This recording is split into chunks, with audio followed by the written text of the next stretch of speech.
Well, good evening, everybody. It's the Cryptid Huntress. I'm Jessica Jones. Thank you guys so much for being here tonight. My goodness, y'all, we have an incredible show lined up for tonight. We're going to be talking about missing people, the missing, with Steve Stockton. I've been wanting to get Steve on this show for quite a while now. You guys will probably be very familiar with Steve Stockton he's got multiple YouTube channels, and he also comes up on Spaced Out Radio with Dave sometimes with some of his stories that he is amazing at telling, by the way. And so we're going to be talking about missing people in the national parks and people that vanish into the wilderness here in the United States and Canada, all over North America. I cover this a lot from an interesting angle because I take the cryptid angle of it. We really dive into that. And also, Barry Littleton gave me those 2 blind remote viewing targets a while back. Actually, it turned into a bunch of targets because he kept having me go deeper and deeper into them. And we really explored where the clusters of missing people, where those people are going. And so we'll talk to Steve about that tonight. This is going to be so incredible, y'all. Please go get your popcorn, buckle up. We're probably going to go down some rabbit holes tonight, and it's going to be a great time. So I want to thank everybody for being here. All the new people that are here in the chat today. Thank y'all so much for being here, all my mods and my Patreon members, all of my channel members. If you guys would like to follow along with all of my shows and keep up with everything I'm doing, please go to my website. That's thecryptidhuntress.com. You can find all of my shows, the calendar of events, the places I'll be. The next event that I have is the Squatch Out in East Tennessee. That's coming up the second weekend of September. So if y'all are interested in joining me and going on a Bigfoot excursion, and hearing some fun stories and just fellowshipping with fellow researchers and stuff, come to that, please. It's with Manimal Research. So y'all come and hang out with me. But you can find that on my website. Also, I have a Patreon if you'd like to support my work. That's the Cryptid Huntress on Patreon. And also, my entire Etsy shop is on sale right now. And I just posted some brand new vintage jewelry. I sell Native American turquoise jewelry. It's in there. Y'all go check that out. Check out the goods over on Etsy. Okay, thank you guys so much for all your support. Well, I don't want to waste any time tonight because we need to get this show on the road with Mr. Steve Stockton tonight. Steve Stockton is a veteran outdoorsman and paranormal researcher, also a best-selling author and an entertainment icon. His YouTube channels, Missing Persons and Mysteries, with Steve Stockton, and Tells Untold, and I just found out about another one, From Beyond. Okay, that's about UFOs. Covers missing persons cases, true paranormal stories, unsolved mysteries, missing 411 cases, explained, unexplained phenomenon, the supernatural, true crime, bizarre and unsolved disappearances, and stories of survival. You guys, please help me welcome to the Cryptid Huntress channel tonight, Mr. Steve Stockton. Hey, Jessica. Hello, everybody in the chat. It's great to be here. Hey, Steve. Thank you so much for being here. It's so good to meet you, finally. Yeah, you too. It's been a long time coming. I'm a fan of your show, have been since you started doing it. So here we are. I want to have you on my radio show soon, too. That's another thing. I've got a show called Everything Out There on Clyde Lewis's Ground Zero radio network. Just tomorrow night will be the 45th weekly episode of that. So I'm a busy guy, in case you can't tell. You're busier than I am, that's for sure. And you put out amazing content, amazing shows.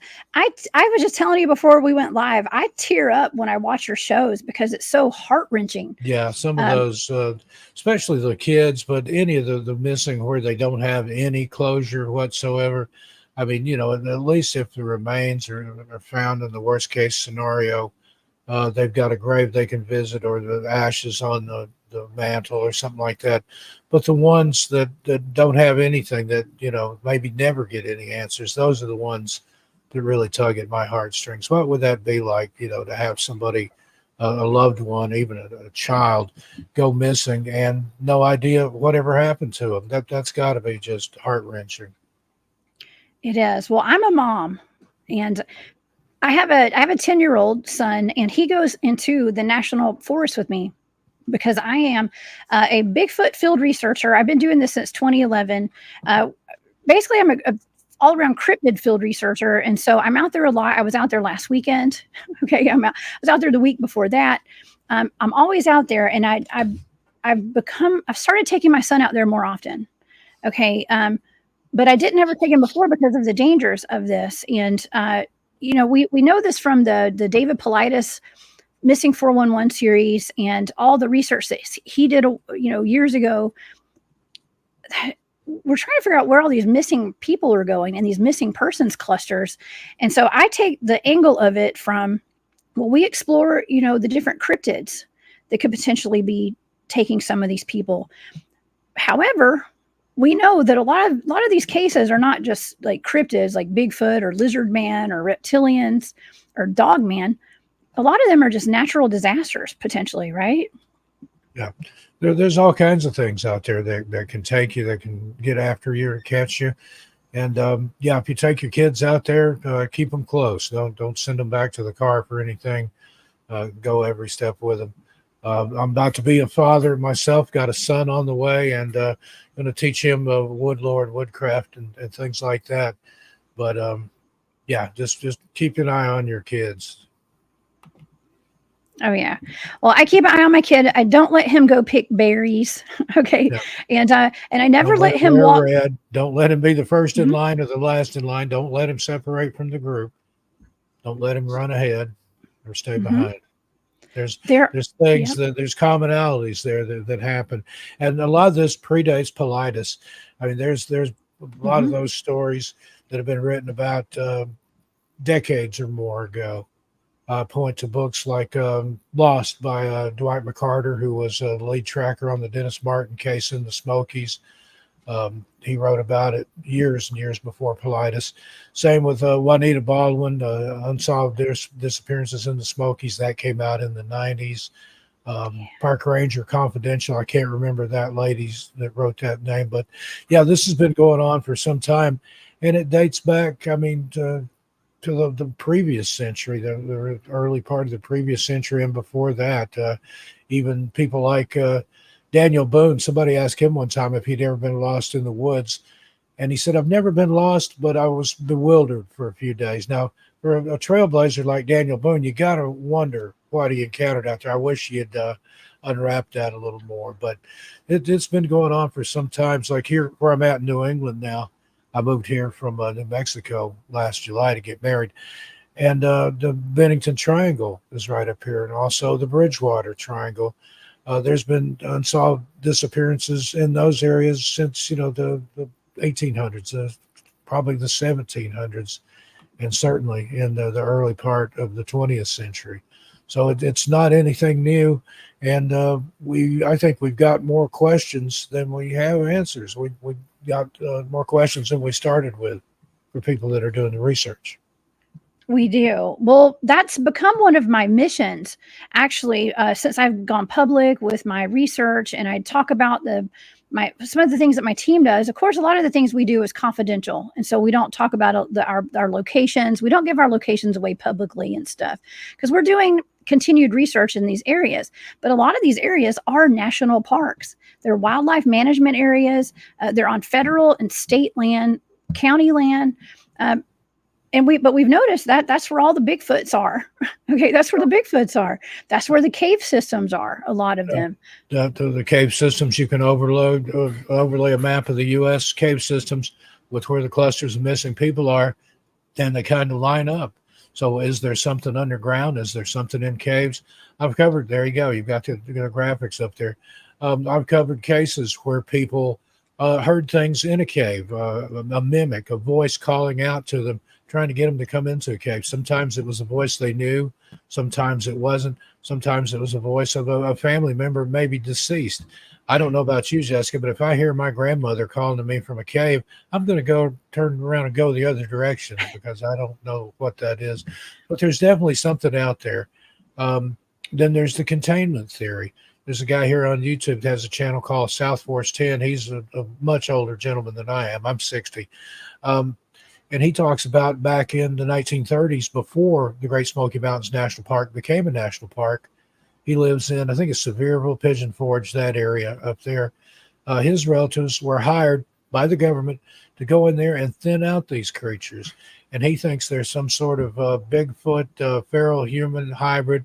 And he thinks that's who caught Dennis Martin, took Dennis Martin. And that was why the response that they had there with the Green Berets and FBI getting involved right away and things. He kind of talks of containment theory. That's, you hear that about a lot of national parks, that they are where they are for a reason, and it's to keep something in there. And people, you have to let people go visit. And a lot of those places, tourism is king. The Great Smoky Mountains, for example, it's the most visited national park in the country. Even during the stuff that went on a few years ago with the lockdowns and everything, still saw over 12 million visitors. But if you said, okay, well, yeah, come and visit the Smokies, but there's a Bigfoot or feral people or a dog man or whatever in here that takes people, you might not come back. Nobody would visit the national parks. Those numbers would dwindle. Entire towns like Townsend, Gatlinburg, Sevierville, Pigeon Forge, they would be ghost towns. And again, that's these places operate on tourism. Same with Yosemite and places like that. That's the second most visited national park behind the Great Smokies, but it has about 3 times the disappearances. So there's something going on in the national parks. Now, some of it can be attributed to probably the biggest causes that I've found are people being underprepared and too happy with their own abilities. Overconfidence, the word I was looking for. And that's your biggest threats out there. Oh, it'll never happen to me until it does. But got to be prepared. You got to have water, got to have food, got to have shelter, a way to make fire, things like that. People that go in just for a short day hike and then they're never seen again. They're underprepared. But there's a lot of cases that don't make any sense at all, where the footprints stop or where they'll find their clothing or their boots or something like that. No sign of a body. So there is something out there in some of these cases. I've had people ask me, is it Bigfoot? Is it Dogman? Is it aliens? Is it the government? Is it any one of a number of things? Short answer, yes, it's all of the above. There are particular cases that fit a certain concept like that, and I think there's things out there that we just don't understand. Oh, absolutely. And I can speak from experience because I do all this research. We've gotten some groundbreaking evidence and had a lot of groundbreaking experiences out in some of these national forests. And I always tell people, go to the national parks, go have fun, don't not go, but just be careful. Okay. Don't live in fear. We can't let the fear rule us where we don't get out in nature. Okay. But there's also the question as to, okay, there's so many Bigfoots and cryptids in these national parks. And I can say that from personal experience. I know for a fact there are. Did the national parks did they designate those lands? Was it Teddy Roosevelt designate all that land because of the Bigfoots that were there? Or, he was what's a going believer in on? Bigfoot. He claimed to have shot a Bigfoot when he was a much younger man, or shot at one anyway. He did. Well, and we actually explored last week. I had my buddy Robbie on the show. We talked about the Ozark Howler out in the Ozarks. And there's a particular secret society. Okay, it's secret. It's called the Concatenated Order of the Hoo-Hoo, I think. Are you familiar with that?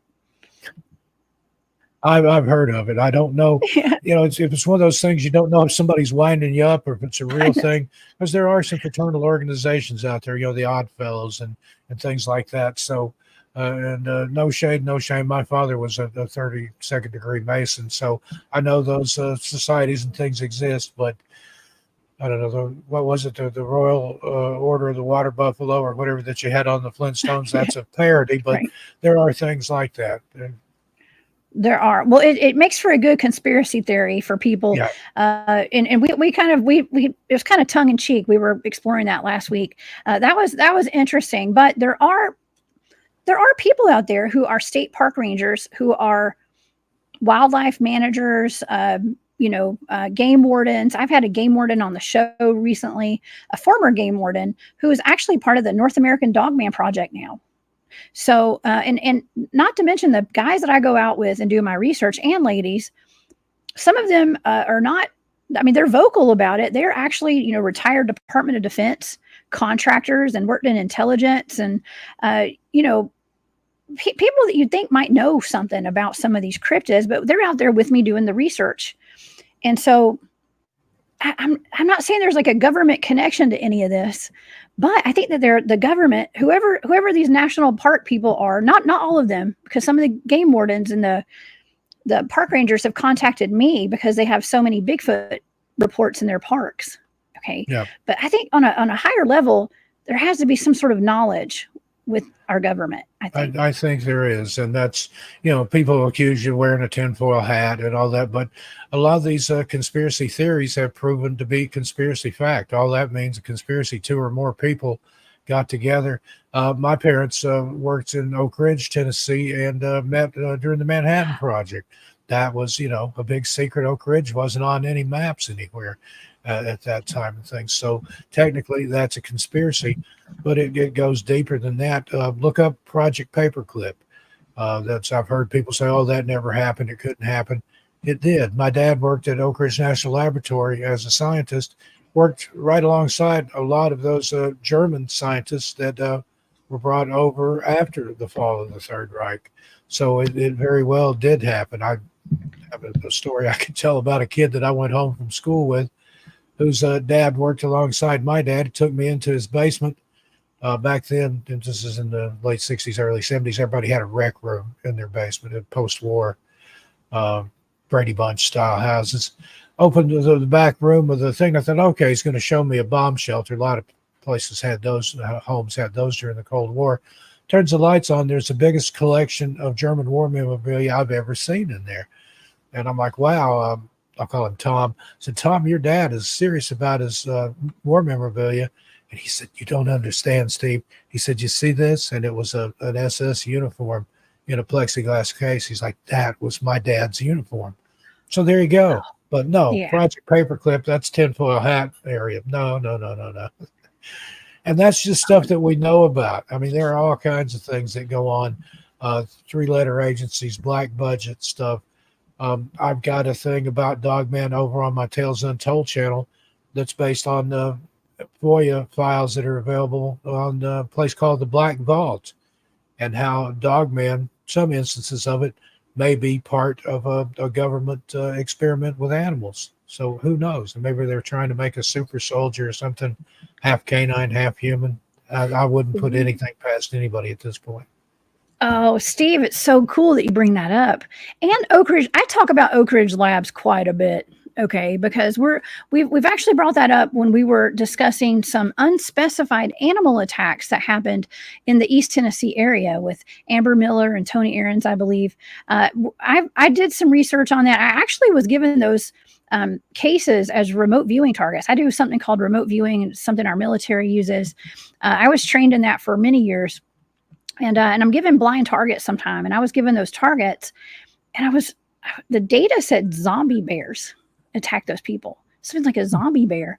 And so I thought I was embarrassed to even say that in public. Okay. Because I thought, man, that's weird. But someone sent me an article about, and now this is near Oak Ridge Labs. And that's why I'm bringing this up. It's only a couple of counties over from there. And I do know that there are rumors that there's a large hadron collider over there at Oak Ridge Labs. Now, I don't know if that's true or not, but there are rumors about that. If you look up Oak Ridge and LHC, it'll bring up a page that they're doing work that's related to and in concert with CERN. It comes up on the ORNL, Oak Ridge National Laboratories webpage.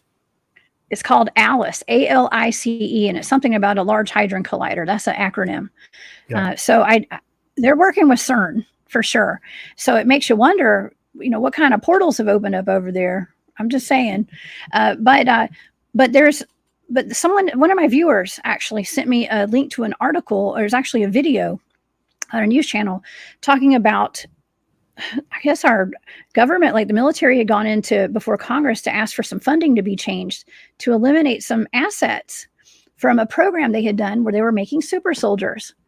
and they were injecting them or doing something with them to put like wolf DNA in them, bear DNA in them, and dropping them off in certain places around the globe. And one of those places was East Tennessee, around that area where those people had been attacked and where Oak Ridge Labs is.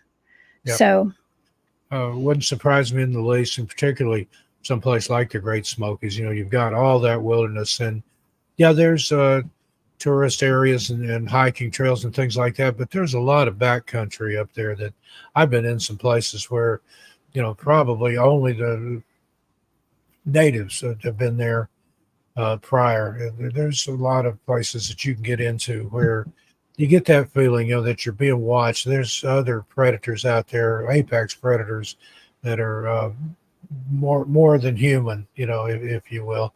And then you get the stories of the ferals and the things like that, and the Bigfoot, the Dogman, the other cryptids and things, and all that. And then you've got hauntings and weird spiritual stuff there in the Smokies. I think the most haunted areas of the Smokies I've ever been in were Cades Cove and the North Shore of Fontana Lake. There's something there.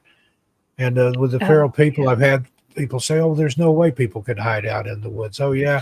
Well, yeah. Look at Nantahala, Eric Rudolph, the Olympic Park bomber. When he was on the top of the FBI's most wanted list, he hid out in Nantahala for, I think it's 5 or 6 years. And this was a guy with very, very minimal survival experience. He'd washed out of the military basic training, so he had a little bit. But if somebody like that can elude the FBI, people that didn't want to be found could stay in there just forever, I think. Over where my dad's from, the Fentress County area, Cumberland Plateau area of Tennessee, there were families over there that lived, way, way, way back in the woods. And that was my choice. A lot of them were Irish and English immigrants, Scottish, and they made moonshine and did things like that they weren't supposed to do, but they were just a step above feral, I think. And that's no shade on anybody. Hey, well, I come from a NASCAR family, and we know all about moonshining. Okay, like from the early days. All right, I'm from Georgia. Some of those guys, Junior Johnson, and some of those, they were ridge runners before they got into to NASCAR. That's why they had those cars tuned up like that. Thunder Road. Yeah. That's a real story about East Tennessee and Knoxville and Kingston Pike. Oh yeah, listen, my whole family. My grandfather owned some NASCAR teams back in the 50s, and I used to race cars myself. That's a little fun fact my audience doesn't know about me. I'm a race car driver. I used to be, but anyways, that's besides the point. But we know a little something about running. I don't run moonshine, okay, but that's where all the roots are, okay, and where it originated up here. The Appalachians are where I do most of my Bigfoot research and all of my cryptid research. And we're getting the strangest activity up there, not to mention reports of things like dinosaurs, modern day velociraptors and stuff up in those Appalachians. I've heard of what sounds like a pterodactyl that's been seen in the Smokies. Mm-hmm. And then there's a lot of Cherokee legends in that area of creatures like that, the Thunderbird, as they call it. But it's, from what I've read, some of those eyewitness accounts, it sounds like a pterodactyl. And you've got all those Cherokee legends, and it's not just those indigenous people, but a lot of the indigenous tribes up here in New England where I am. You have Pukwudgies, you have spirit lights, you have hairy creatures, whether it's Sasquatch or Sabe or Bigfoot. It's throughout. It's in all the tribes. When I lived in the Pacific Northwest, they had them out there. When I lived in the high desert in New Mexico, same thing. When I lived in the Mojave for a few years, same thing there. I lived in Florida for a little while, had the skunk ape. It's just, there's cryptids everywhere. Oh, yeah. We've got a nice variety of them down here in the South, though. But the Appalachian Mountains, not a lot of stuff scares me. Okay, not a lot. And I have been baptized in fire, I think is what they call it. Like going out and just being thrusted into the environment and spending extended time periods out there. Not always by myself. I don't ever go out in the woods by myself. Okay, but I'm on like 4 different teams now, and I've been doing this for a while. But I think one of the scarier times that I've been out there, the Bigfoots don't scare me. They haven't scared me yet, but Spearfinger. Okay, Spearfinger, the Cherokee witch. I believe that my team has potentially experienced her out there. We've Yeah, had an well, encounter with what we think was she's kind of a Spearfinger. skinwalker too. She can take on Hmm. any form. She's got that one long finger made out of obsidian, and she likes to eat your liver. Not mine. No, I'm on. Hopefully, I taste bad to her. I don't know. I am, but she goes for the kids actually, which is Yeah. really scary. You wonder about that. I mean, was that just a cautionary tale that the Cherokee told their little ones to keep them from wandering away from the fire at night, or is there really something to that? I think in all these folklore stories and things, there's a little nugget of truth somewhere in there. There's things out there in the woods that take people. And over on my Missing Persons channel, I've got the Missing and the Fae series where it ties it into the Fae folk. And a lot of people that believe in Bigfoot, that believe in Dogman, that believe in UFOs, but you mention the Fae and they'll kind of giggle at you. But if you take it into account and look at, say, some of the countries where the Fae was almost, it may still be a religion, like in your Celtic countries and things, there are encounters with big hairy creatures. And there's your Bigfoot, but it was a part of the Fae. There's encounters in the 17 and 1800s of little men that came down from the sky in a horseless coach. There's a UFO encounter. There's fairy lights. There's all kinds of things. I think the Fae kind of wraps it all up and puts a bow on it. There's your elementals. There's your water sprites and things like that, which I've encountered. It could all fall under that umbrella. And these are nasty little creatures if you delve into the folklore. There's only like one type that's actually beneficial to humans. The rest of them are tricksters, pranksters. I believe there's something to that, and it bears looking into. Just It my theory. does. Yeah, no, I agree with you. I've done some shows on what is it when they take your kid and it's almost like they Changeling. replace changelings. That's it. That's the most terrifying thing as a mother.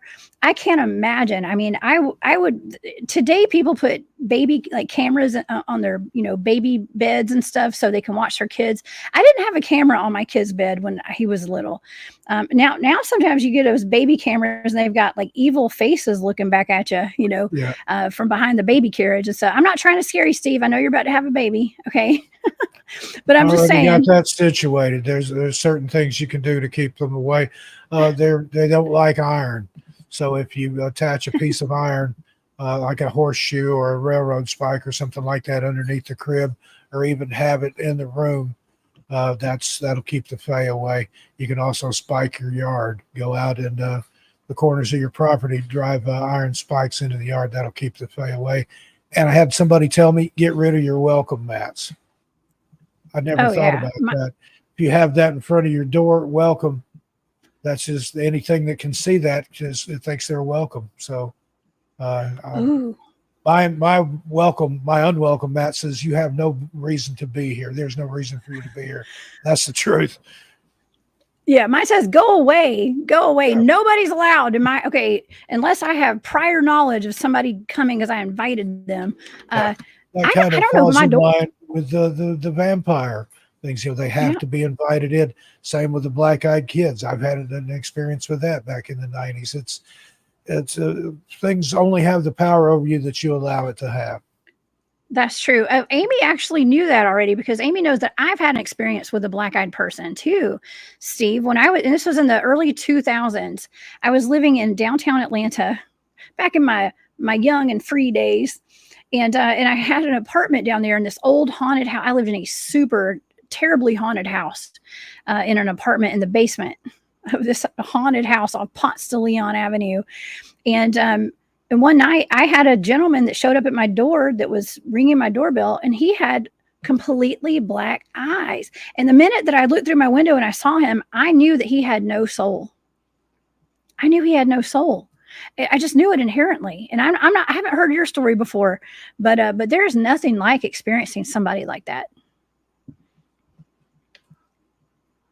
I'll send you a link to it. Mine was with two little Okay. girls in the 90s, but it was about 2 o'clock in the morning in a parking lot. And yeah, it was something demonic. It wasn't two little girls. That was just how it presented itself. And yeah, when I lived in East Tennessee, I used to travel into Atlanta a lot, especially on the weekends. There was clubs down there that we like to go to, like the 688 Club. It's long gone now, I think. And There was another one there that had 3 levels: purgatory, heaven, and hell. It was like a goth club. Oh, the chamber. No, not the Yeah, chamber. Not the chamber. I forgot what it's called. I used to go there all the time though to concerts. yeah, Yeah. there, and used to see people at the Fox Theater. One of the best shows I ever saw was The Cure at the Fox Theater back in the '80s.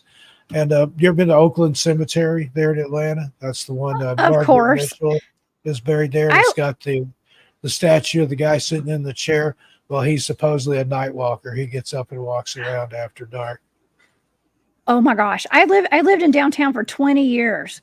I went to college in downtown Atlanta and I worked downtown for 15 years at And least. And other place, yeah, I never went at night. It's too yeah, spooky at that it's just cemetery. spooky down there, and places like Little Five Points and things like that. But if you want to get into some strange area, go out to Lake Lanier. Have you ever been down there?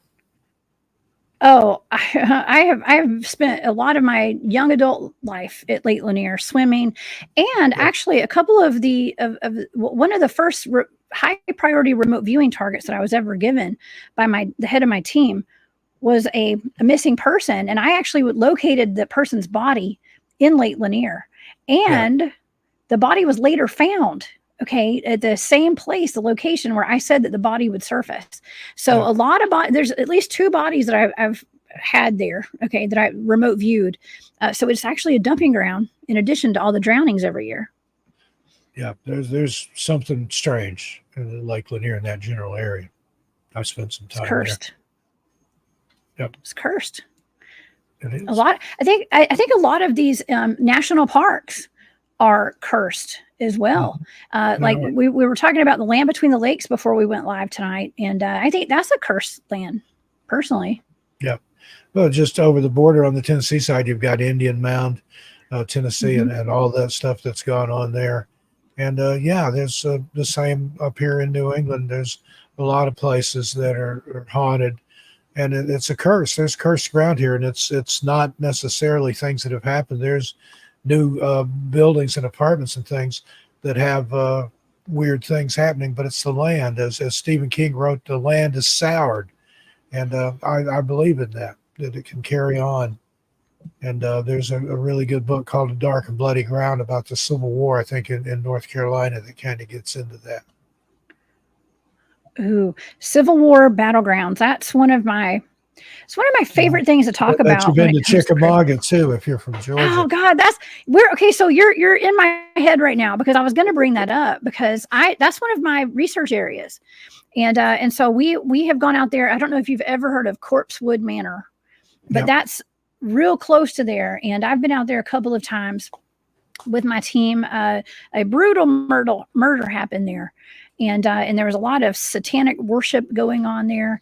Uh, a lot of bloodshed has happened, not only at Corpsewood Manor, but at Chickamauga battlefield. That was one of the Civil War battlefields for people who are watching and aren't familiar, especially if you're from out of the country. But a lot of bloodshed, and I find that we have a lot of Bigfoot reports up there in Tryon in that area. Um, it's mountains, okay, but dogman, werewolf reports, all sorts of weird cryptids. I think there's the Yep. blood opens a portal or something. I think it does. And especially with these Civil War battlefields, I don't think I've ever been to one that wasn't haunted. I've traveled around the world a couple of times. I've been to the killing fields in Southeast Asia. I've been to Vietnam. I've been to the World War One battlefields in France and places like that. But there's nothing like these American battlefields, Revolutionary War stuff. There's a lot of that here in New England, but something about the Civil War in particular.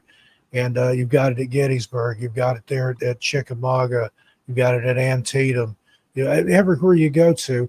And I think it was because it was the first time that Americans were killing Americans on American soil.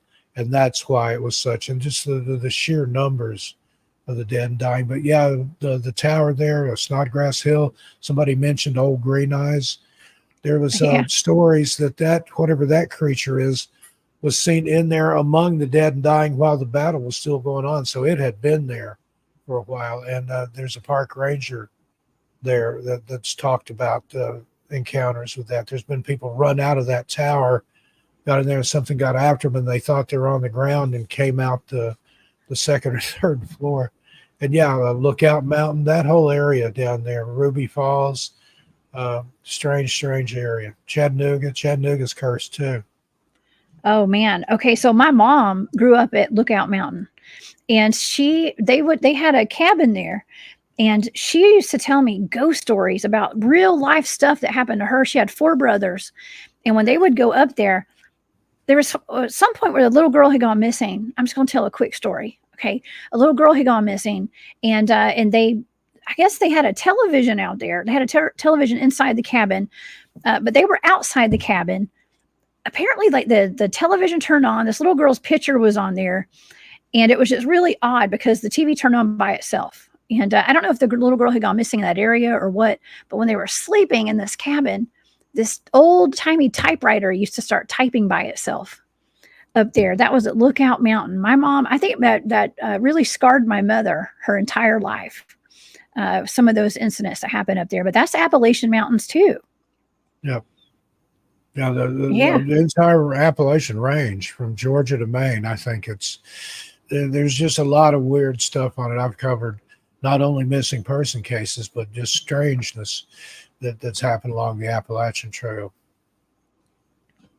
Oh yeah. Well, it doesn't stop me from getting out there and doing my research, but it's very very dangerous for people as far as clusters of missing people go. And people that go missing, especially hiking that Appalachian Trail. Yeah, there's been some unsolved murders. There's been all kinds of things, and there's places, particularly like where it goes through the Smokies. There's old graveyards and things in the backcountry there that you don't even know about. I can take you to a Native American graveyard that dates from the Civil War. That some of the Braves that fought, they took their families with them, so there was a lot of collateral damage. There is a Cherokee Confederate cemetery there. That's the last time I was there was just a little simple wood marker. You'd hike right past it if you didn't know where to look for it. So there's all kinds of things like that you can come across and not even have any knowledge of it till you experience something supernatural. That's true. Well, I had the weirdest experience. I went out with a team of guys. We were in Alabama I guess it was about a month ago. And we went to this place. It's a national forest, actually. And two of the guys that were with us had what they thought was a dogman experience out there while they were camping deep in the woods. So we went backpack hiking deep into these woods, like miles into this forest. And when we got there, we all parked our cars. And this gentleman comes walking out of the woods, Steve, and he's holding a rock. I actually have a picture of it if you want to see it. He was holding a rock, and he said that he asked if we believed in dragons, if we knew about dragons. And I said, yeah. The guys kind of dismissed it a little bit more than I did. And he came over, he said, well, he showed me this. He said, this is part of a dragon's wing. And this is from a petrified dragon on this trail right here. And so he actually showed us a petrified dragon wing. He met us over there. And I was just thinking, it looked like a real dragon. It really did. Now, was it a real dragon? I don't know. Okay. I can't say it was, but Steve, what if we have, okay. And here's that's my team that I was with. In that top left-hand corner, that's the rock that man was holding, that he claimed that was a dragon's wing. Yeah. I've heard those stories that there's a dragon, like a petrified dragon across some of those hills and hollers there in the southern Appalachians. So yeah, well, I know where one of them is. I know where that is. I mean, I haven't given the exact location away to anybody, but it's in Alabama. Okay. Imagine us having dragons in Alabama. Okay. If that's possible, anything's possible. Yeah, okay, in my opinion. Nothing surprises me anymore. Okay, dragons in Alabama. Why not? The Alabama dragons going on. Yeah. Right. Yeah, there's all kinds of stuff out there. There's wild men and dog men and hairy hominids and different types of creatures, humanoids, inhumanoids. These glimmer creatures that people have been reporting where it looks like saran wrap or something, but it's in the form of a humanoid walking through the forest or jumping through the trees and stuff. Who knows what's out there? It's just the more I learn, realize the very less I know. I was on where'd the road go with Soraya Azkath, and he likened it to. He said, imagine you're trying to put together one of these several thousand piece jigsaw puzzles without the benefit of the box to know what it's even supposed to look like. Exactly. Hey, that's actually a good way to put it. And then you find out that some cosmic joker has mixed maybe a half dozen puzzles together. And so there's going to be some pieces that don't fit anywhere in what you're working on. I thought that was one of the best analogies I've ever heard. I know. You know what? That's just when you think you have everything figured out, you don't. Okay, like you never do. And anybody that thinks they do. I mean, they don't. Okay, they really don't. It's like I hear somebody, oh, he's an expert on the paranormal. I go the other way. I don't think there are any experts on things that you can't quantify, that there is no scientific proof of, although there doesn't have to be scientific proof for everything. Again, talked about that. My dad working at Oak Ridge National Laboratory, he would talk about how sometimes under laboratory extremely controlled conditions, anomalous things would happen, things that weren't supposed to happen, yet they did. They observed it. They couldn't get it to happen again. Irreproducible results. Anomalies occur in nature when you're doing things like that. That can happen anywhere. I think there's all kinds of stuff out there that we as humans can't measure or quantify, and that doesn't mean it doesn't exist, just that we don't understand it. Oh yeah, I don't understand anything. Like I always say, I don't know nothing about nothing. Okay, but I can tell you what all I've experienced. And my team's actually even encountered what we consider to be a portal. By the way, that was featured on Discovery Channel this week. This happened back in 2017, so it's been a while. But we sent two. I actually did not do this, but two of the guys on my team were sent over to it to check it out, and they disappeared. That video was featured on Discovery a couple of nights ago. So it's now public, everybody. You can find that online. I think it's called Alien Encounters Fact or Fiction or something. That's what Trey went on. But anyways, that's something that we've been talking about this experience for years. Okay, but we've never shown that evidence publicly before. But when the guys were sent over to this cube that showed up in the middle of this, open field, Steve, you could see this cube through FLIR, through thermal devices, but you couldn't see it with your bare eyes. And when they got over to it, their heat signatures disappeared and the environment changed. Okay, well, we didn't really talk publicly about that for a while. But then when we started talking publicly about it, we started hearing more about these cubes and other people experiencing cubes. And there was even one featured on that David Paulides show about the UFOs, where a guy talked about encountering a clear cube, and he ended up inside this cube with like elk or something. Yeah. So I think that this could be where the missing people are going. Missing Persons and Mysteries, about a woman as a little girl. She thinks she was almost taken, and that's what she saw over a little pond that they had. There was two cubes out there, and she had missing time. She either was taken out of her boots or ran out of her boots and stuff. And you can hear the fear in her voice and stuff, but there's something about the cubes. And then also triangles. I mean, you look at all the different triangles, the Alaskan Triangle, the Las Vegas Triangle, the Michigan Triangle, the Bennington Triangle. It just goes on and on. But something about it, and maybe it's just, it could be like ley lines or things like that. But I think you could take certain places and find you 3 points around there, and within the confines of that triangle, there's going to be anomalous stuff. It's like the I-5 in California. That's the Bigfoot Highway, the everything. It goes all the way up into Oregon, all the way up to the Canadian border. But it goes to San Francisco, Northern California, Mount Shasta, Southern Oregon, the Oregon Vortex, those areas, all the way up into like past Mount Rainier, Olympic National Park, National Forest. I've been up there. There's all kinds of strange things just up and down that corridor there. I don't know if it's our equivalent of a ley line or it just so happens, but the I-5 across the West Coast is just that's a road trip for you right there. I've got to go check out Mount Shasta. I have covered two different angles of Mount Shasta. Okay, and it's got a lot to do with the missing people. First of all, I'm going to ask you something. I don't know if you've ever heard of this.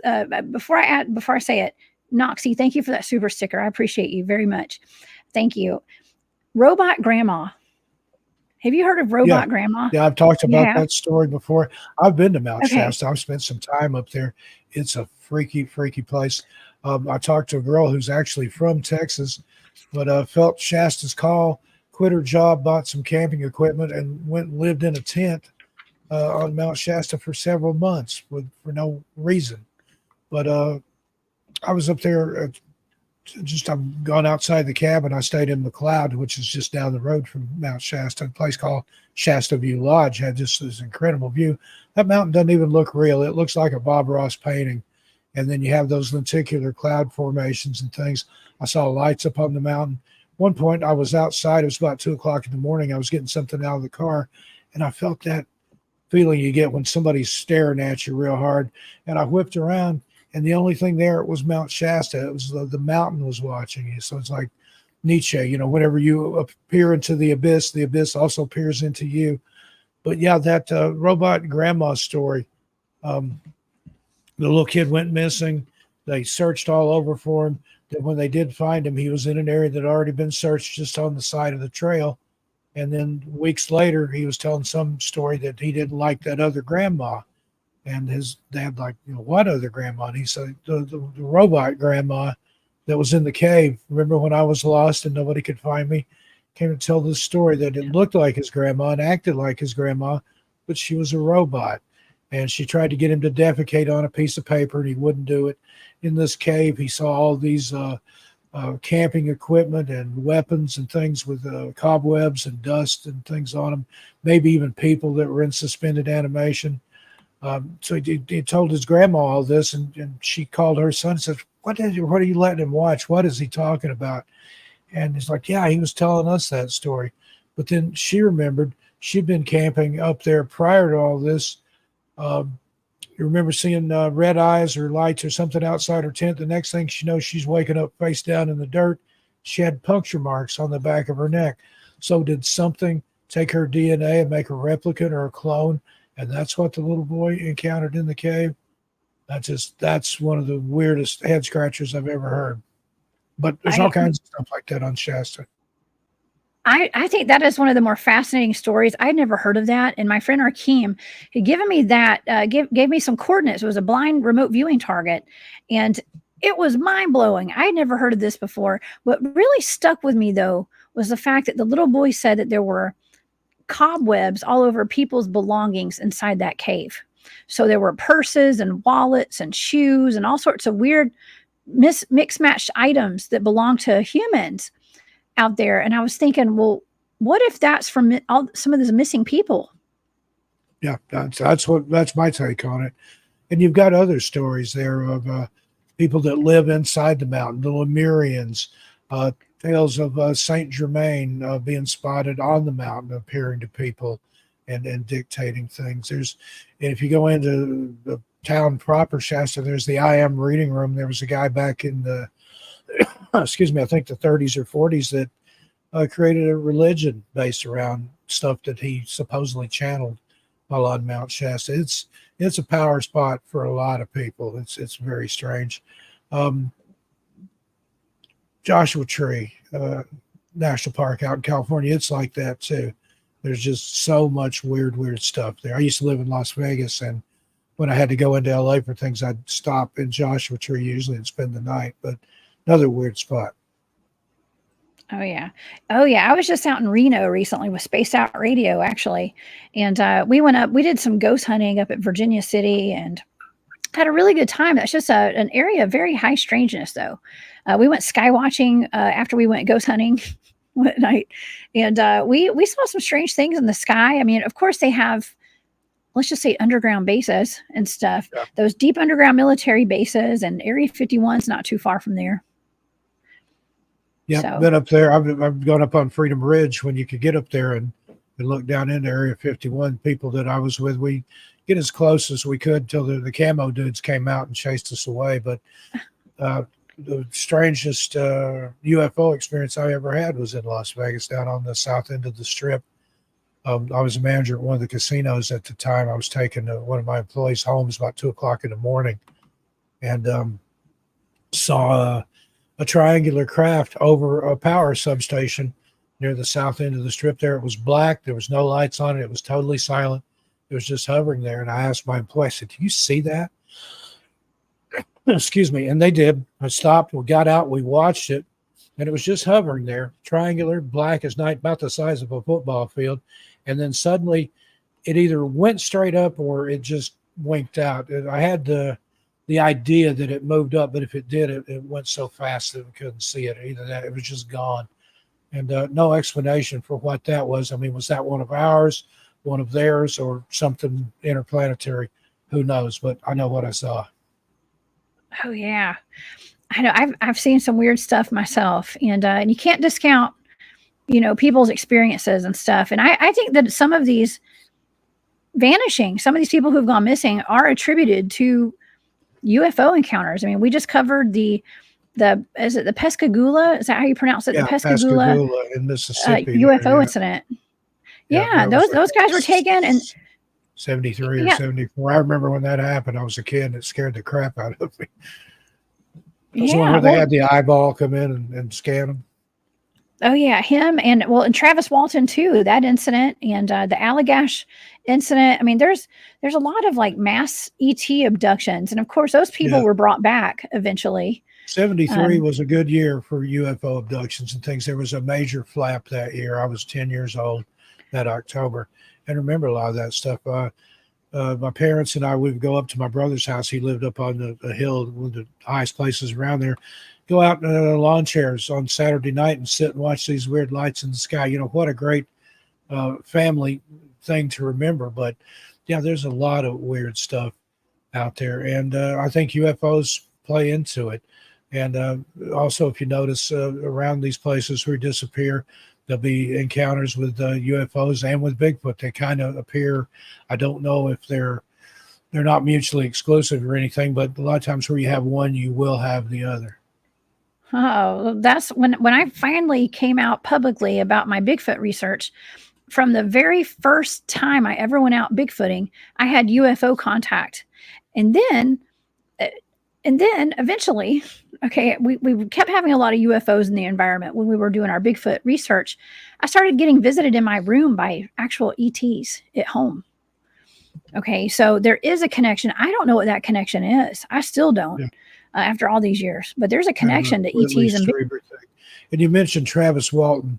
That's the most compelling case I've ever heard. I've heard the man speak. I've heard him give his account of it, and if he's making it up, he deserves an Oscar for that because he believes what he tells. Yeah, and he was one of these that had absolutely nothing to gain, and risk everything, his career, his life, everything. To tell that story, kind of like Betty and Barney Hill, that I've covered that story before. That was up here in New England. Again, they were just, out doing their thing and had all this happen to them. Again, nothing to gain. And that's right. Just, they were not the type of do any kind of attention-seeking behavior.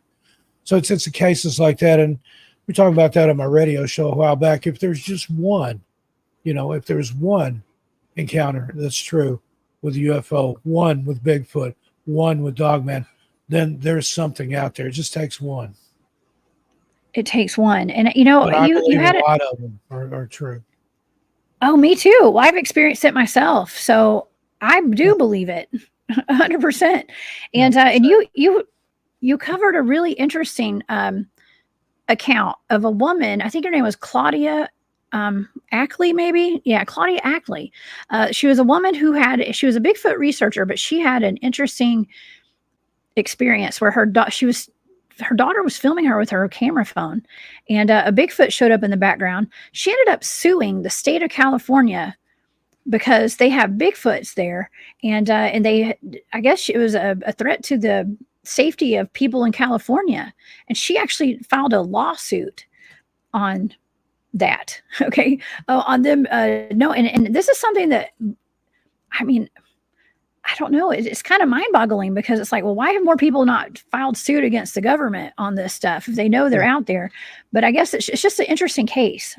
So and there's also certain states and municipalities that have passed laws saying that you can't harm or bother or molest or hunt a Bigfoot or any kind of creature out there. So to me, that would lend some credence to the fact that they do exist if they're passing laws to protect them. Oh yeah, because they can be a danger to people. Okay, and I personally do not believe that Bigfoots are taking all of these missing people. I don't. Okay, I think that they could make up some of these missing people's cases. We do know that Albert Osman back in the Yeah. Oh, 1920s, you he read my was mind. I was abducted. just going to mention Yeah. Albert Osman claimed he was taken bedroll and all by a family of Bigfoot. And the way he got away, they were curious about the snuff that he was using. And he let him try it and it made him sick, and he was able to get away. I've covered that case. Oh yeah. I mean, there have been numerous cases, especially in the 1920s. I believe in the same year, 1924, the attack at Ape Canyon happened as well. I think that was in Washington, which was, I think British Columbia was where Albert Osman was, but Yeah. down in Washington Yeah, State I've is been where. up to Ape Cave. It's up there close to what used to be Mount St. Helens. It's still there, but it doesn't look like it used to. But yeah, I've been up to where that happened at, and I've covered that the Ape Canyon attacks, and it's quite the story. The guy It is. shot it. Some claims he shot one and it fell off the canyon into the. So somewhere, if that really happened, there is a carcass, and there was a paranormal group in California that think they had found the cabin where that happened at, where they were sequestered in here while Bigfoot was trying to, or a family or a group of Bigfoot was trying to run them out of there, raining boulders on it all night. They think they've located where that cabin was. Excuse me, I got a tickle in my throat. I was at Squatch Fest in Longview, Washington. It's been a couple of years ago, and they had an exhibit based on that. So if they have located that area, they might be able to locate the remains, the skeleton of a Sasquatch. And they're saying because of what happened with Mount St. Helens when that blew, that it would have covered it in ash and probably preserved, calcified the bones. So interesting, if so. Oh yeah, Steve, I bet you were a fan of Coast to Coast AM with Art Bell. Oh yeah. And do you remember old Bugs that called in and said that he Yeah. had shot and buried 2 Bigfoots? Yeah. Took all kind. Now Art definitely had a strange audience. I was only on Art's show once, and it was toward the end there. That's the first place I ever told my black-eyed kids encounter. Art was sick that night, so I was on with his at that time his producer was Heather Wade, and she and I talked apart from the show. We're friends in real life, and she knew about that story, kind of goaded me into telling it live. And then during one of the many commercial breaks, it was one of her first times running the show. She didn't have a radio background, and she'd been Art's producer. And he called in to tell her what a good job she was doing. She had him on speakerphone. So I got to hear him, and he told me, "Oh, Steve, I love that story." And that was the closest I got to being on Art's show. Now, I've been on with George Norrie on the new Coast to Coast, but no shade on George, but nobody will ever replace Art. Art was one of a kind for sure. I was just on George Norrie's show too a couple months ago. So shout out to George. That was fun. Yeah. But yeah, that was just such a fascinating case where, people would, first of all, it was a fascinating show because people would call in. And I mean, some of my shows have been based off of some of those call-ins, like Mel's Hole. Okay. And Bugs too. I've covered Bugs. And so there are people who have claimed to have shot Sasquatch, Bigfoots, buried them. And I'm not saying, I don't know how this is linked. I guess it is linked to like the missing people because there's Bigfoots in the woods. Okay. And so, that's a connection there. They could be taking people, but there's also people that have hurt or killed or, buried Bigfoots. And that one guy had enough gumption to call in and talk about it. Okay. And I wonder where those bodies are today, though. That's the question. Where are those bodies? Yeah. Yeah. And, I've heard that put forth. Well, they can't exist because we've never found a deceased one in the woods. Well, I've been all over the woods, particularly in the Smokies. I've section hiked a lot of the Appalachian Trail. I've never seen a bear carcass. I've never seen a big cat carcass. I've never even seen a deer carcass unless it was one that somebody had poached out of season. But just because you can't find a dead one doesn't mean they don't exist. I know there's bears out there. I know there's big cats out there. The small predators, animal predation, they take care of their own. I think even something the size of a bear within just a few days, it's reduced to nothing by the smaller creatures in the forest. Oh Or it yeah. could be like the elephant graveyard that the fabled elephant graveyard. Maybe the big feet take their dead somewhere and bury them away from other people. I don't rule out Yeah. anything at this point. Me neither. And I had Carter Bouchard was on the show one night, and we talked about Bigfoot burials, and he's studied that and is really he's done a bunch of Bigfoot investigations and a bunch of research. He's written a bunch of books. But we had a conversation about Bigfoot burials, and it really does put a more kind of human aspect on the Bigfoot. Thinking about them, burying their dead, and I believe that Bigfoots are very much like just humans to me, like big hairy humans. Some of them will eat you, some of them will love you. Okay, just depends on what kind of mood they're in. Yeah. But just like people, I think there's good and bad, and that's like the same with Dogman and things like that. I mean, you have different types of dogs and things. You've got German Shepherds, or you've got Beagles, or you've got Snicker poos or whatever. But they're all dogs, but all dogs aren't the same. All German Shepherds are dogs, but all dogs aren't German Shepherds. So, and the same with Bigfoot. I mean, you have the different varieties and stuff, just like you do, say, with squirrels. You have red squirrels, you have gray squirrels. I've seen squirrels that were black, depending on the area and stuff. I think they're just as unique and individual as people. I think they're may be some kind of forgotten race or a different type of people. I've heard that theory put forth, that they're the Nephilim, that they're some sort of creature from the Great Fall. Who knows? I mean, there's so many theories out there that you can kind of just, a little bit of understanding in each of those, but yet there is no hard and fast rules on anything yet.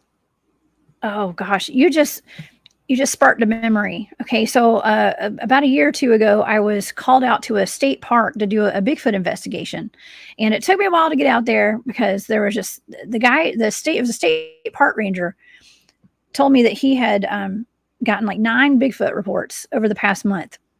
And I was like, well, I didn't really know what to make of it. So it took me a while to get out there. It turns out they said that there was a death blamed on a Bigfoot at his park. And so that got my attention. I got a scouting group together, and me and my guys went out there. And one of the stories that he told us, one of the encounters that he said had happened to some of the campers there there were 2 couples, and they were headed down a trail late at night to their tent. And he said when something jumped down from a tree in front of them on this dark trail. 2 of the people in the front saw a 7 to 9 foot tall Bigfoot. Okay, that jumped down from a tree. Well, they took off running past the other 2 people that were behind them on the trail, who said they saw a squirrel. Okay, so isn't that odd? And it makes you wonder. Like, I thought it was kind of crazy, but then I've had other people tell me similar stories when they were taking Bigfoot reports. Yeah, I think that they have a way to disguise themselves or mimic other things or appear as whatever they want to appear as. I've heard stories about Bigfoot appearing as a stump, and a guy standing out on his property, like, where'd that big stump come from? I don't remember a stump being there, and then it sort of morphs into a humanoid creature and walks off into the tree line. I think they're experts at camouflage, and that'd really be something if it can make itself look like a squirrel. But who knows if they're interdimensional, if they have abilities that we don't understand beyond our 6 senses. They're maybe not limited by time or space or the limitations that we've come up with. That's right. We always think in human terms, and those things are not functioning at a human level. None of them. Yeah. None of them. They may be above us, they may be below us, but they're not on this level.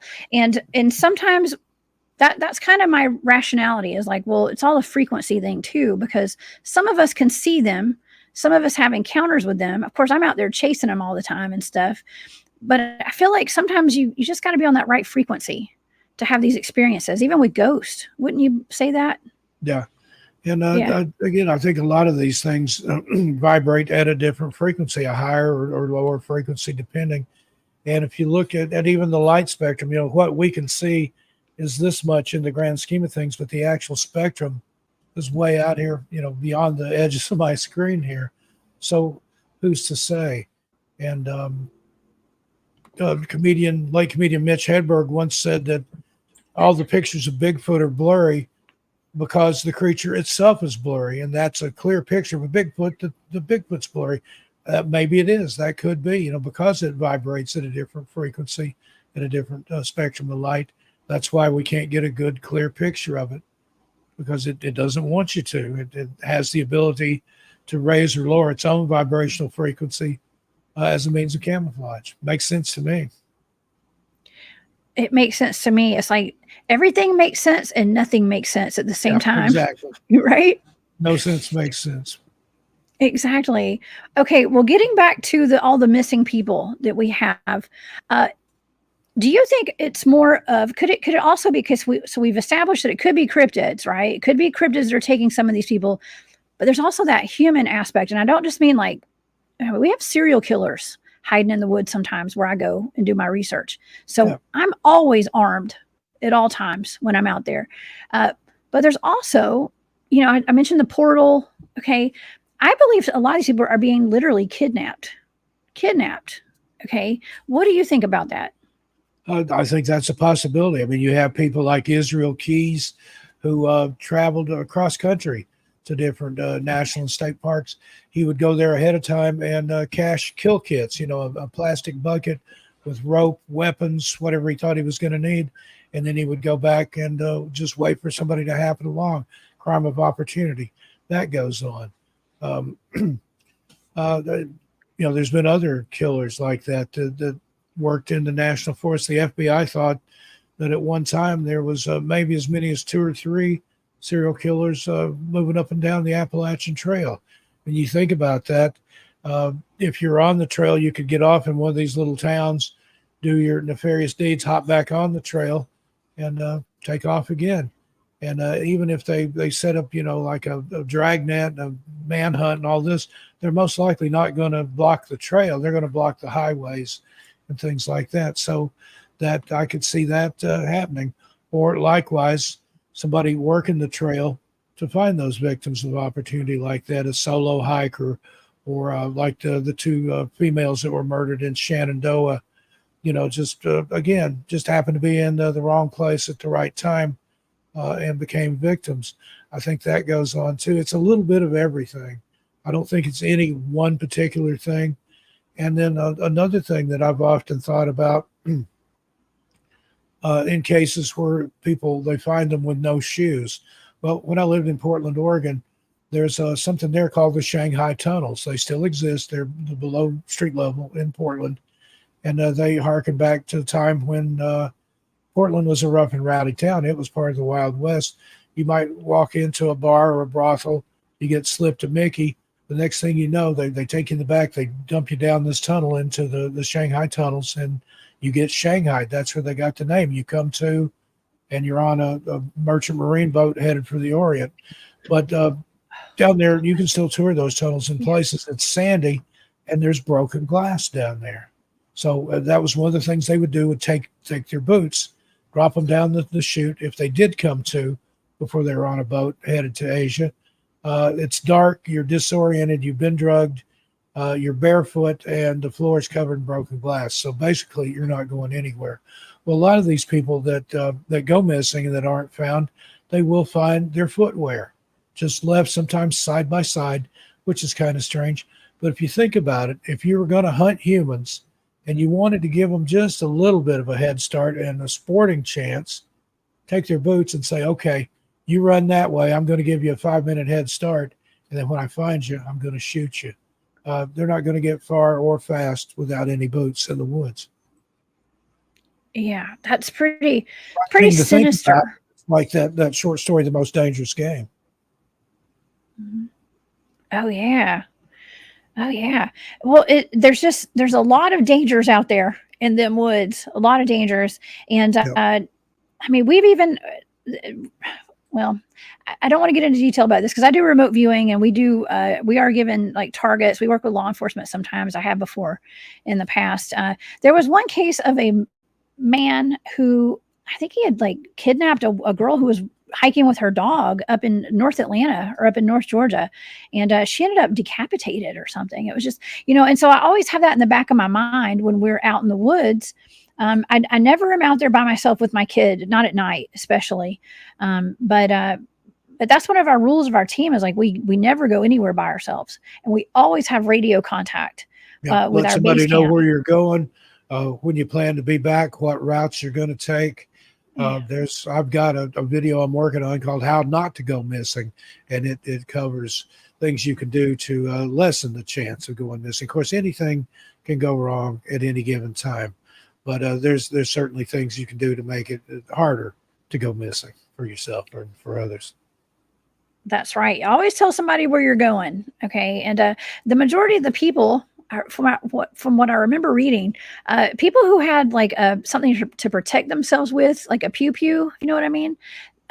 They're less likely to get taken. And people who have like a spot or some kind of GPS device, they're less likely to go missing too. I mean, there's just certain precautions you can take, but definitely let somebody know where you're going if you're out in those woods. Yeah, for sure. And personal locator beacon, and where permitted, a firearm, but carry responsibly. Yeah, don't just carry one if you don't know what you're doing, if you're not trained in it. Okay, but I do take some bear spray or something. Never go unprepared. And plus, and there was another case recently of out in Alabama, as a matter of fact, of a gentleman who was actually he was shot. He and his fiance. Someone was on a forest road. It's two women. They were pretending like their car had broken down, and the guy pulled over to help. And the two women ended up holding him at gunpoint, and he shot her, and she shot him, and he ended up dying. And it turns out when they went to go search for who shot him, those two women, they found there was like a whole big, gigantic off-grid community in the middle of a national forest. So that's something else that we need to take into consideration too. Some of these national forests. There's stories like that of like hippie death cults, like Manson family types that do that. They use the younger female members of their group to lure unsuspecting travelers in.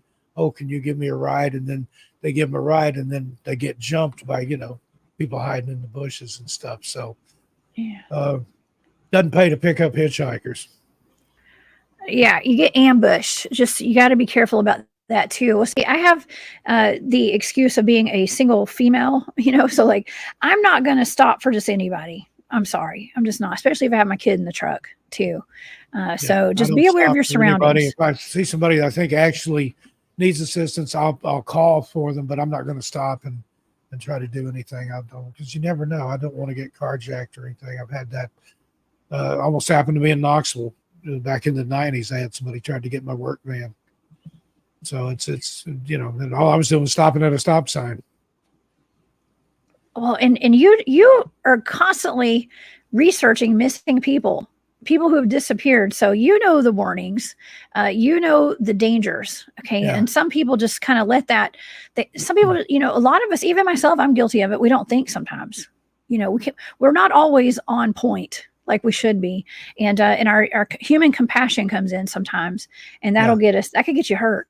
You gotta trust those gut instincts and go, but I've been looking into this stuff. My first real experience with missing persons was the Dennis Martin case, Father's Day, 1969. That happened. Dennis was from Knoxville. I was from Knoxville. He was just a few months older than me. I was 5 going on 6. I think he was 6 going on 7. That was huge news all over Knoxville, in the papers and the news and stuff. I followed that case from day one. Some of those other disappearances in the Smokies, Trini Gibson, I followed that one. I didn't know her. I knew her sister later in life, but she worked at the restaurant at the mall that my parents liked to eat at. Went to Bearden High School, which was a rival to the Carnes where I went to high school. And then the Thelma Pauline, I can't remember her last name, that disappeared up there. My hiking and skiing club was part of the boots on the ground rescue, search and rescue volunteers. So Wow. The Dennis I've Martin case. been doing this for a long time. Yeah, you have. That Dennis, you have been doing it a long time. The Dennis Martin case is something I don't think I've really covered that very much on my channel. But some people thought that potentially that could have been feral people that took him. Yeah, like I mentioned earlier, the guy at South Force 10 that claims his relatives hunted those feral Bigfoot human hybrids in the Smokies prior to becoming a national park. That's his theory, that they took Dennis and either devoured him or used him as breeding stock. Again, that's his story, not mine, but you never know. Wow. Yeah. Okay. Well, here's a little fun fact. Some of the guys that I go out and do my Bigfooting with were up in North Carolina at a particular forest. Okay, one that's pretty well known up there. They were doing some Bigfoot research one week, and out come these SWAT team uniform men. Okay, these guys wearing like from head to toe like SWAT gear with bulletproof vests and their automatic weapons and just looking like SWAT teams. Okay, like militaristic. And they came walking out of the woods at a national forest, and the guys on my team were like, "What are y'all doing here?" And they said, "Well, we're doing the same thing you're doing." There you go. Right. Yeah. Makes you think, doesn't it? It does. And I think that's the other side of the coin. There's some of this is government experiments rather, either ours, theirs, or maybe some involvement with other. There's stories of complicity with alien forces and things like that. One of my friends, Laura Eisenhower, her great grandfather, Ike, the president, and she says it's like an open secret in their family that they had a treaty with the aliens. So who knows? I mean, that's. Ooh, I just met Laura about two weeks ago, and she's a I great love lady, her. Laura Magdalene Eisenhower, and she tells it like it is. But she talks about that her grandfather and Churchill, Hitler, and Aleister Crowley, I think, were all in on that meeting with the elements. It took, it sounds like something out of a novel. It took place like on a dark and stormy night, but she claims that, that was the story within the Eisenhower family that really happened. But she's a fascinating lady. Get her on if you can. Oh, she's coming on. I'm actually going to be on her show in about 2 weeks. Awesome. And she's coming on my channel too. But I just love her to death. I did not know that Aleister Crowley was involved in that too. That puts a spin on it. And he's in a lot of these things, he's in there somewhere. On my radio show, we've talked about the occult influence in rock music and pop culture. Crowley's all through that, and other places too. He was supposedly a spy during World War II and maybe World War One, but who knows? I think that's my takeaway from all this stuff. Who knows? There's you hear a little bit of everything, and the more you delve into it, it's like an octopus with 1,000 tentacles, or one rabbit hole leads to 10 more.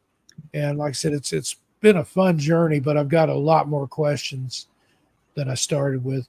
And I gave up looking for the answers decades ago. Now I'm looking for the next set of questions. I like the way you think, Steve. I really do, because it's the same as me. I think you and I are like on the same frequency with a lot of this stuff, and we're both doing similar research, and we're diving into the same stuff, same topics. But yeah, that will. I have to ask you: do you have Rh negative blood? No, I don't. But and that's one thing. Like I talk about blood. I have a friend of mine, Bryce. I go on her show on Esoteric Atlanta, and she's always talking about blood types. I've never disclosed what my blood type is on here, but I'm not Rh negative. Okay, just because I know. Listen, I've been warned about vampires, Steve. Yeah. Okay. But I'm B negative, and I've noticed that a lot of people that are Rh negative, we're drawn to one another, and a lot of us are doing kind of the same research and are interested in the same things. And I have all those traits. I have green eyes. You can't really tell on here, but Rh negative, and goes back to the star children, crystal children, indigo children, that area. But I believe there's something to all that. Well, I have green eyes. I definitely have green eyes. now the blood type, I don't have RH negative, but I do have, and I have noticed that a lot of people with green eyes are working with people with green eyes right now. What is the deal? I have noticed that. There's some underlying connection there in a lot of that stuff. There is. Oh, we're gonna figure it out. Well, the answers will come one day. They'll come, and so I just have patience. Okay, I just have patience. Well, that's me. And I've given all the answers. The journey wouldn't have been anywhere near as fun as it's been, and journey's not over yet. So I love it. Oh yeah, well, it's all about the journey, right? It's not about it's all about those detours and stuff, and just meeting new friends and swapping stories and encounters and going out. Listen, I have more trips planned out to the woods in the near future, and I'm still out there going to be doing some boots on the ground. I'm going to be stalking dog man in the near future, and that's what I love to do. And I always come back with a good story. Okay, yeah. Always come back, and that's what it's all about. But yeah, this is fun. Question there, Steph the contractor asking me if I was ever went to Steal Your Dollar City or Gold Rush Junction before it was Dollywood. Yeah, I went to Gold Rush Junction when I was a little kid. That's up there in Sevierville, but I've been to all three incarnations of that: Gold Rush Junction, Silver Dollar City, and Dollywood. Oh yeah, that's near Gatlinburg, right? That's not too far from Gatlinburg. Okay, gateway to the Smokies there. In fact, I know Dolly Parton. I wired her house for Cat 5 internet back in the day. And then also the apartment that she has there at Dollywood. I wired that up when I used to do network stuff. Oh my God. I got to meet Dolly. Okay. Back when I used to work in government. She is so sweet. She's just like how she is on screen. Okay. Yep. And she's just the same. And she just seems like family. Like she's like somebody that she be like my aunt. I didn't recognize her till I heard her talk. And then I knew who it was. I'd gotten to her house early to do this network installation. This old pickup truck comes bopping up the highway. A guy gets out, the shirt open, the sleeves cut off, woman in ripped up jeans and sunglasses gets out. And I thought, okay, this is the gardener or something. But then she talked and I'm like, that's Dolly Parton. And she didn't have a wig or anything. They'd been down to Walmart. She donated land there for them to build a Walmart so she'd have a place to shop that's close to her house. But she goes out incognito. But she's a great lady. I love Dolly. Oh my God, I love that. I know most people who are famous are just like us. Okay. People that, I mean, just everyday people, and they want to be everyday people. Okay. And they don't like to be dolled up all the time. And so I wonder if Dolly's had any kind of paranormal experiences. I'd say she has. I'd love to talk to her about that.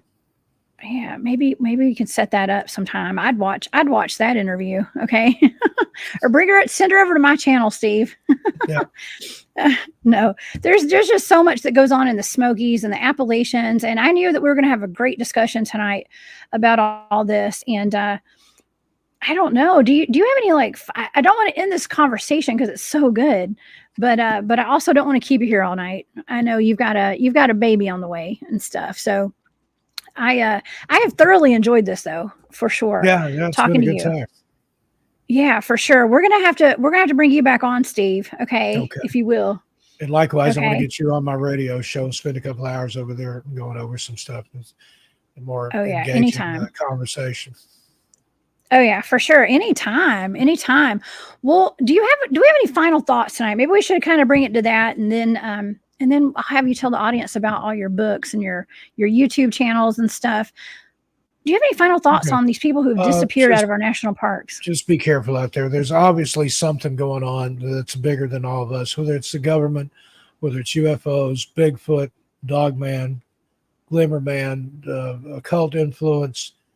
There's something out there. Just be careful, be vigilant, stay safe. I don't want to make a video about any of you. I know, right? Oh, that's good advice. Yes, don't be something's lunch or dinner out there either. No, don't become a statistic, yeah.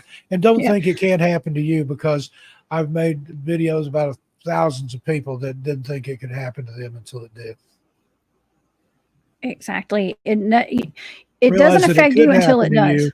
And do everything you can to prevent it from happening to you. That's the best advice I can give. Yeah. And keep your eye on your kids, y'all. Keep your eye on your kids when you're out there. Yeah, keep them and close. don't go picking berries. Yeah. Don't wear red. Don't pick berries.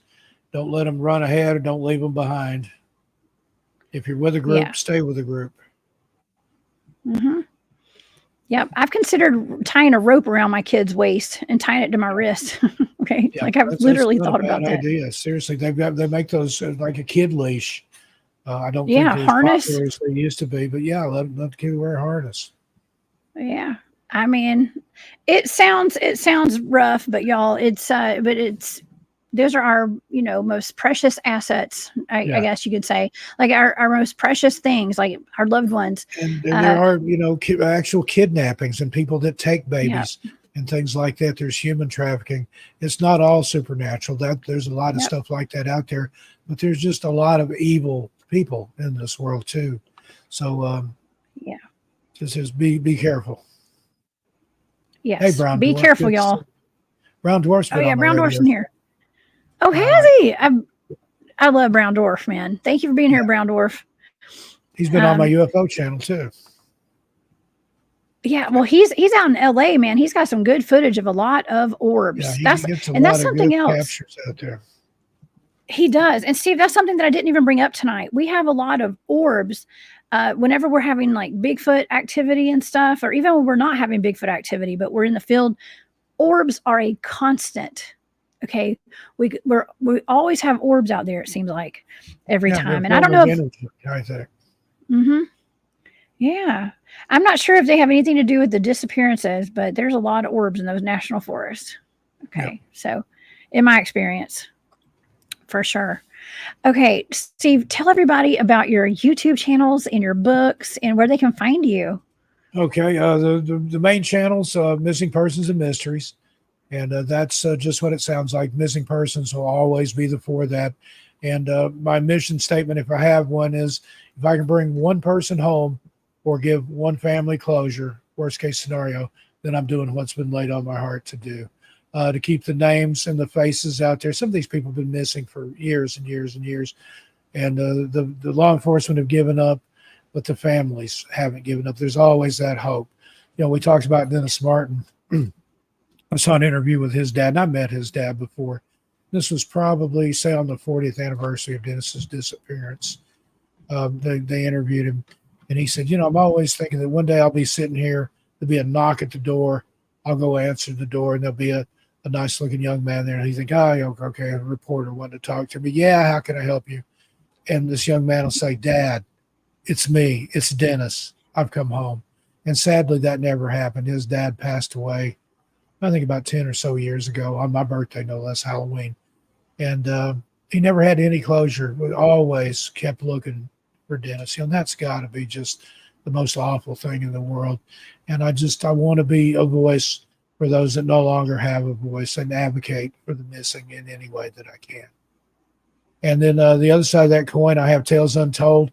That's more immersive storytelling. I get into folklore, legends, things like that over there. There's some missing person content. That used to be a different channel. It's been rebranded. And then I have From Beyond, which is my UFO, UAP, and related phenomenon channel. On the radio, I'm on the Clyde Lewis Ground Zero radio network. Airs Sunday nights starting at 9 p.m. Eastern. It's called Everything Out There. You just search Everything Out There, Steve Stockton. You find it. They archive them over there, and it's also on Spreaker and iHeartRadio and Apple Podcast, places like that. And also the YouTube channels, they're on Spreaker as well, if you just want to listen to the audio offline or download it or whatever. My books are on Amazon and wherever fine books are sold, as my publisher likes to say. I've just got a couple here. This one, National Park Mysteries and Disappearances, Volume 1, The Great Smokies. That's one of my favorite books. And My Strange World, which is autobiographical. That's just a few of my personal paranormal experiences. The other big one is Strange Things in the Woods. I don't have a copy of that here. I had one here, and I gave it to somebody that came by my house the other day. But anyway, you can find them on Amazon or Etsy, Steve Stockton Books, Etsy.com, and I'll send you signed copies And they're putting stickers and bookmarks and stuff. But I'm all over the place. Just type in Steve Stockton and you'll find me. Awesome. Plenty of places to find Steve, y'all. And also, you make an appearance occasionally on Spaced Out Radio with Dave Scott. So that's always fun. On the third hour over there at the top of the third hour, I have the story. I don't know if they're every night like they used to be or not, Monday through Friday, because I've had all this going on with the baby and things. And that's coming down to the wire. Monday it'll be 3 weeks and 6 days. So a lot of prep work going on for the baby. I've had to kind of slack on some other areas, but I was talking to Dave the other day, so there's still stuff up over there. But yeah, I love that with Dave. I've spoke at a UFO conference with Dave a couple of years ago, and Dave was my opening act, so that was pretty cool. Oh, very cool. Oh, yeah. We love us in Spaced Out Radio. I've been a weekend host there for about almost 2.5 years now on Sunday night. So I've got a show called Off the Trails over there. So, yeah, that's how I found you to begin with, was hearing you on Dave's show. Okay. Yeah. So, and I've been hooked ever since. I've been hooked. And I'm so glad. I'm so glad that you came on the show tonight. Thank you so much, Steve. Yeah, I had a great time. Like I said, I want to get you on my radio show as soon as possible. And I'll come back anytime. Baby willing. Okay. Yes. Well, I'm glad I caught you before the baby came. Okay. I'm definitely glad. And we'll definitely do this again. So just keep doing what you're doing, Steve. You're doing this amazing work that you're putting out. And it's heart-wrenching, okay, with a lot of these stories, but they need to be told. Stories. Yep. They are. But you have a wonderful way of telling the stories and you know, keeping the memories going. And I'm a raconteur, storyteller at heart. I get that from my maternal grandmother. She was a self-described gypsy witch. I don't know where she got the gypsy part out, because she was born in Cades Cove in 1890. But I just, grew up around her telling stories. She was a part of the spiritualism movement from the turn of the last century. She told fortunes, read cards, practiced phrenology, tea leaves, coffee grounds, all that stuff, and had a whole head full of superstitions and folklore and stuff. So I came by it honest. Oh, she sounds like my kind of a woman. I like that. Yeah, nowadays, that's cool. Now I see where you got it from. Appalachia, she'd be a granny witch, but she liked to call herself a gypsy witch. So there you go. Gypsy witch sounds way more wild and free, and I think somewhere a little more exciting. There was some old country that they were probably Romania or somewhere like that, probably. Oh yeah, I love it. Well, now we see where you get it from. Now we see. Yeah, awesome.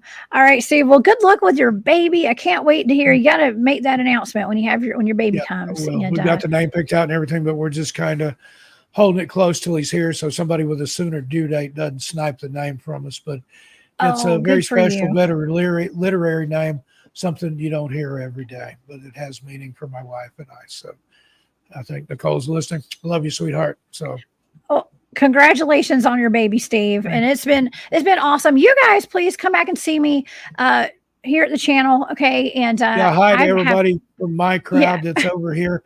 Be sure to like, share, subscribe. Show Jessica some love, and everybody from Jessica's show, come on over to my channels. I got all kinds of stuff to show you.